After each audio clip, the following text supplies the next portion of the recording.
Bismillah. Assalamualaikum warahmatullahi wabarakatuh.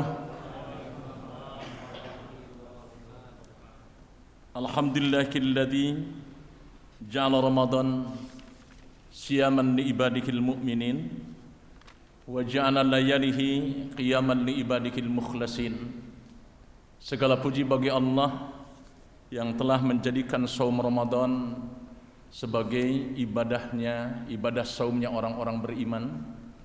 Wa ja'ala layalihi, dan Allah jadikan malam harinya untuk qiyamul Ramadan, salat tarawihnya orang-orang yang ikhlas, imanan wahtisaban, hanya semata-mata karena iman dan ingin mencapai ridho Allah Subhanahu wa taala.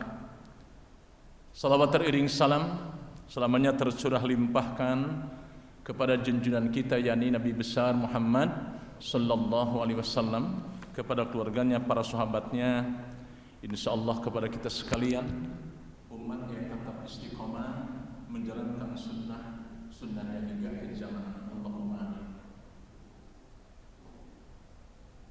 Masyaallah muslimin, semuanya dari kita, khususnya di bulan suci Ramadan ini, ingin sekali mendapatkan Lailatul Qadar. Tetapi biasanya kita siap-siap untuk mendapatkannya itu setelah lewat 15 hari di Ramadan, atau nanti tanggal 27 saja, atau di malam-malam ganjil saja. Itu sebenarnya sesuatu yang keliru. Padahal yang sebenarnya adalah jauh sebelum kita memasuki Ramadan, itu harus sudah bersiap-siap. Para sahabat dan salafus saleh itu 6 bulan sebelum datang Ramadan itu mereka sudah bersiap-siap memohon kepada Allah Subhanahu wa taala agar bisa masuk di bulan suci Ramadan. Nah, kita kadang-kadang salah. Siap-siapnya itu setelah akhir, nanti 10 hari terakhir. Ini adalah persiapan yang sangat puncak, bukan persiapan awal, justru persiapan yang puncaknya di 10 hari terakhir itu. Suatu ketika Rasulullah sallallahu alaihi wasallam berpesan kepada para sahabatnya. Ini pesan Rasulullah di bulan Sya'ban, disampaikannya itu riwayat Imam Ibnu Uzaimah. Rasulullah bersabda, "Atakum syahrus syiyam." Wahai para sahabat sekalian, akan datang kepada kalian bulan puasa, bulan saum, bulan Ramadan. Coba perhatikan kata-katanya, atakum syahrus syiyam atau syahrul Ramadan. Akan datang kepada kalian bulan Ramadan, syahrun mubarak, bulan yang penuh berkah, syahrun fihi lailatun, di mana di bulan itu ada satu malam, khairu min alfi syahrin, lebih baik daripada 1000 bulan. Dikonversi 1000 bulan itu 83 tahun lebih 4 bulan. Fa'alaikum bi arba'ati khisal. Saya pesan kepada kalian untuk melakukan 4 hal. Khoslatani tardawna bihima rabbukum. 2 hal dari 4 itu menjadikan Allah senang sekali kepada kalian. Allah sangat senang kepada kalian. Allah sangat ridho kepada kalian. Dan yang 2 lagi, wa khoslatani, yang harus kalian lakukan dalam bulan Ramadan, jangan sampai kalian tidak mencapai yang 4 ini. Yang 2 Allah sangat senang, dan yang 2 lagi kalian jangan sampai tidak mencapai itu. Kita lihat dulu. Yang pertama, bulan Ramadan adalah di mana datang malam yang utama, Lailatul Qadar. Lailatul Qadar itu adalah tamu yang teramat agung. Tamu yang teramat agung. Tidak ada tamu yang lebih agung daripada Lailatul Qadar itu. Tidak akan berkunjung menemui seseorang kecuali kalau orang itu dianggapnya, dinilainya telah mempersiapkan diri untuk menyambut kedatangannya. Contoh begini. Ada tamu agung datang ke airport itu, dan tamu ini bukan tamu sembarangan yang akan memberikan anugerah kepada umat Islam, khususnya tamu di airport itu. Kemudian semua berbondong-bondong menyambut kedatangannya itu. Pertanyaannya adalah, apakah semua yang datang itu dilihatnya? Saya kira tidak. Apakah semua yang datang itu disapanya? Saya kira juga tidak. Apakah semua yang datang itu dapat senyumannya? Saya kira tidak. Apakah setiap orang yang sudah disapa, diajak bicara, lalu masuk ke rumahnya? Belum tentu juga. Apa yang dimaksud rumah di sini? Yang dimaksud rumah di sini adalah hati nurani kita. Hati kita. Lalu siapa yang dikunjungi itu? Yang dimaksud di sini ada rumah di situ adalah hati atau jiwa kita. Apakah dia sudah siap atau tidak? Jiwanya itu dia datang. Malam itu datang membawa rahmat dari Allah SWT. Kemudian dia akan masuk ke dalam jiwa seseorang untuk menebarkan rahmat itu. Apakah yang didatanginya sudah siap apa belum? Ini masalahnya itu. Maka kata Rasulullah, untuk menyambut kedatangan supaya jiwa kita ini betul-betul siap kedatangan tamu agung itu, maka Rasulullah menyampaikan, fa'alaikum bi arba'i khisalin, maka kamu harus mempersiapkan empat hal. Yang pertama ada, yang dua hal dulu. Yang dua hal, tashhadu an la ilaha illallah. Yang dua hal adalah, yang pertama, isi jiwamu itu dengan kalimat tauhid la ilaha illallah. Kemudian yang keduanya, wa tastaghfiru, dan setiap rakaatnya di qiyamul Ramadan, setiap harinya ketika saum Ramadan, ikhtisab, introspeksi diri terus. Setiap rakaatnya mengalirkan air mata, bercucuran air mata. Setiap hari melakukan saum, bukan saum biasa, bukan tarawih biasa, tetapi tarawih dan saumnya betul-betul saum yang ikhtisab, saum yang lebih daripada kebiasaan, saum yang dibandingkan dengan saum-saum yang lalu, sekarang ini yang terbaik harus kita lakukan. Man shoma Ramadhana imanan wa ihtisaban. Siapa yang saum Ramadan karena iman dan penuh perhitungan, saya karena mengharapkan ridho Allah semata-mata, maka ghufira lahu ma taqaddama min dhanbi, Allah akan ampunkan dosa-dosanya yang sudah lalu. Mas muslimin, mari kita, apa sih artinya la ilaha illallah itu? Semua tahu terjemahannya, tiada Tuhan yang patut disembah kecuali hanya Allah. Tetapi para ulama itu berbeda pendapat tentang ini. Sebab kalau kita terjemahkan la ilaha, tiada Tuhan illa kecuali Allah, la ilaha, tiada Tuhan kecuali Allah. Tidak ada kalimat yang terjemahan bahasa Arabnya tiada Tuhan yang patut disembah kecuali Allah. Apakah memang ada Tuhan selain Allah yang disembah? Banyak Tuhan yang disembah itu. Wattakhadhu ilahahu hawa. Hawa nafsunya dijadikan sebagai Tuhan. Banyak yang disembah itu. Banyak yang disembah itu. Dunianya dijadikan sebagai Tuhan karena dorongan hawa nafsu syaitaniyahnya itu.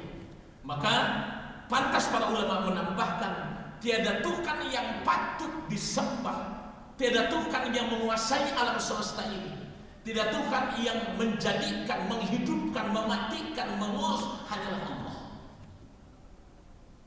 Kalau di dalam jiwa kita ini masih ada debu-debu syirik, khurafat, tahayyul, klinik yang ada di dalam jiwa ini, tidak mungkin tamu agung itu akan masuk ke dalam rumah kita, tidak mungkin.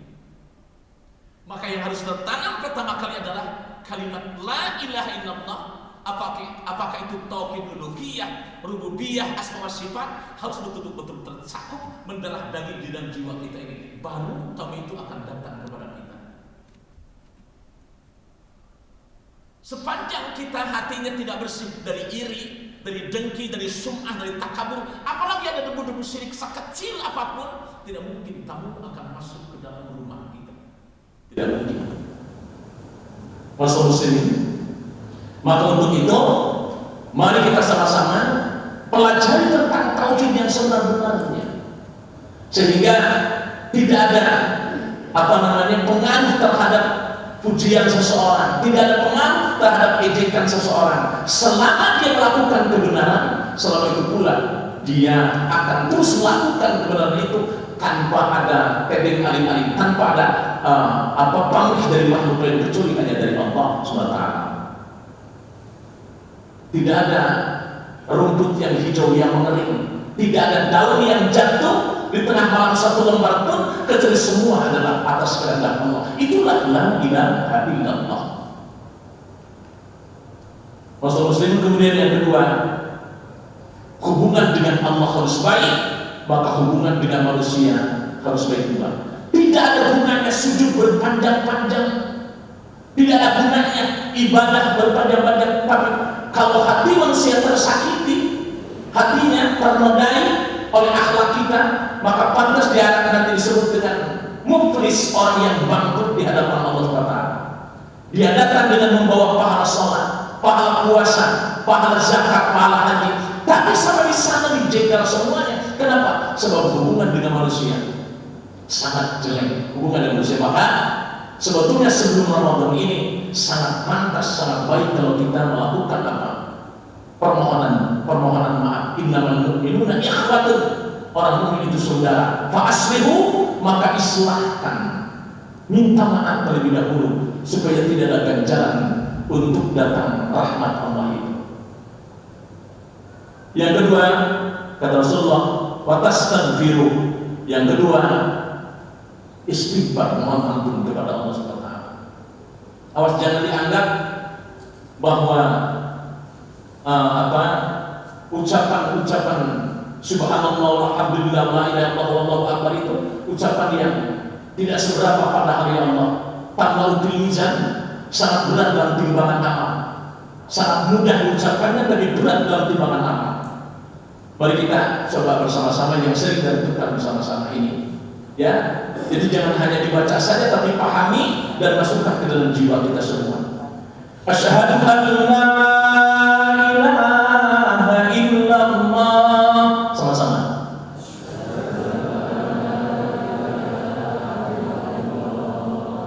Astaghfirullah. Mohon ampun kepada Allah. Setiap detik Rasulullah yang sudah ada jaminan dari Allah, dosanya diampuni, yang lalu sekarang yang akan datang. Masya Allah, berdiri sholat dia mulainya sampai bengkak kakinya itu. Suatu saat sampai Siti Aisyah mengatakan, Rasul berhenti atau sejenak, sebentar semalam dua malam itu kaki sampai bengkak begini. Ini akibat kelamaan berdiri. Walatus al-rusni fitnah wa tulihinna, dengan bertanya tentang bagus dan lamanya sholat Rasulullah. Masya muslimin, ada seorang Arab Badui, jangan sampai kehilangan kesempatan ini. Mohon ampun kepada Allah setiap saat. Ada seorang Arab gunung, ketika sampai di Ka'bah, Rasulullah melihat itu. Kemudian diangkat tangan, ya Karim, ya Ghaffar, kata Arab gunung itu. Setiap ketemu rukun Aswadi, rukun Yamani, rukun Iraqi, itu senantiasa mengangkat tangan sambil ya Ghaffar, ya Karim. Rasulullah mengikuti dari belakangnya, ya Ghaffar, ya Karim. Kemudian sampai ke rukun Yamani, orang Arab gunung itu mengucapkan ya Ghaffar, ya Karim, ya Ghaffar, ya Karim. Pikir orang gunung itu siapa orang yang mengikuti terus merecehin itu. Sampai di rukun Aswadi, dia kencangin lagi ucapan ya Karim, ya Ghaffar, ya Karim, ya Ghaffar, kata Rasulullah. Begitu nengok, kenapa sih kamu ikutan terus? Gitu. Kalau aku tidak melihat mukamu yang cerah itu, aku laporkan kepada Muhammad, kata dia. Kamu belum ketemu dengan Muhammad. Belum saya datang dari gunung langsung, belum ketemu selamanya ingin ketemu dengan Muhammad itu. Wahai saudaraku, akulah Muhammad itu. Maka dia memeluk Rasulullah dan minta maaf. Kenapa kamu katakan itu? Ya karena Allah Maha Ghafar, Maha Pengampun, Maha Penyayang, Maha Mulia, Maha Agung Allah. Maka di rumahnya yang suci ini, aku sampaikan permohonan maaf kepada Allah. Datang malaikat Jibril, kata malaikat Jibril, katakan memang dia akan diampuni dosanya oleh Allah dengan ucapan itu. Maka disampaikan oleh orang itu, kenapa kata Rasulullah kamu mengatakan seperti itu? Karena Allah Maha Ghafar, Maha Pengampun, Allah Maha Penyayang. Aku di rumahnya yang suci ini, aku sampaikan kalimat ya Ghafar, yang Maha Pengampun, ampunilah aku.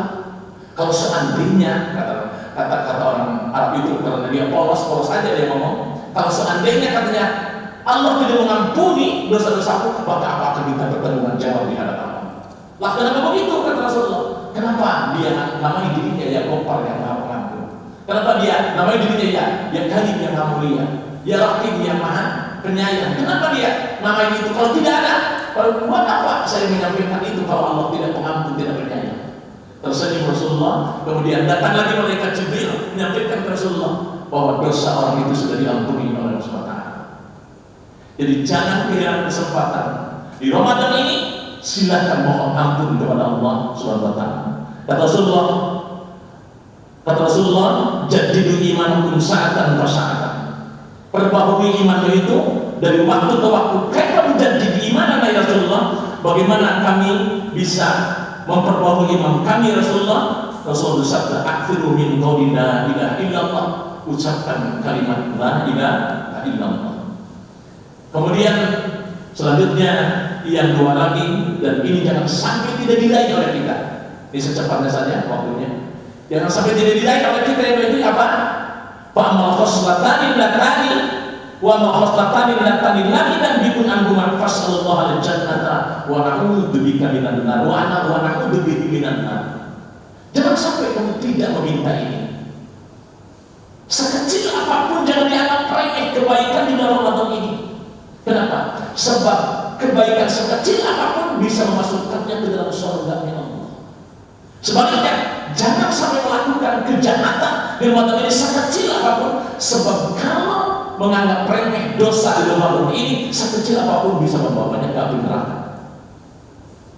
Maka kata Rasulullah, Allah khostatan tadi lagi dan bikun anhuma. Dua hal yang sangat kamu butuhkan dan jangan sampai kehilangan momen yang sangat penting di Ramadan ini adalah ucapan as'aluka ridhaka wal jannah. Sebetulnya ini memimpin itu harus sesuai dengan tata bahasa Arab. Kalau bersama-sama itu pakai kalimat mutakalim wahdah, ana, ya. Astaghfirullah, as'aluka ridhaka wal jannah wa a'udzubika min sakhatika wan nar. Itu kalau bersama-sama. Kalau jadi iman, nastaghfirullah pakai dari kata nahnu, kami. Nastaghfirullah, nas'aluka ridhaka wal jannah wa na'udzubika min sakhatika wan nar. Itu kalau bersama-sama pakai tata bahasa Arab yang benar, ya. Ini campur kadang-kadang awalnya pakai mutakalim wahdah ana. Astaghfirullah, as'aluka ridhaka wal jannah wa na'udzubika. Jadi campur salah itu bacaan bahasa Arabnya. Coba kita luruskan bersama-sama. Asyhadu an la ilaha illallah. Silakan.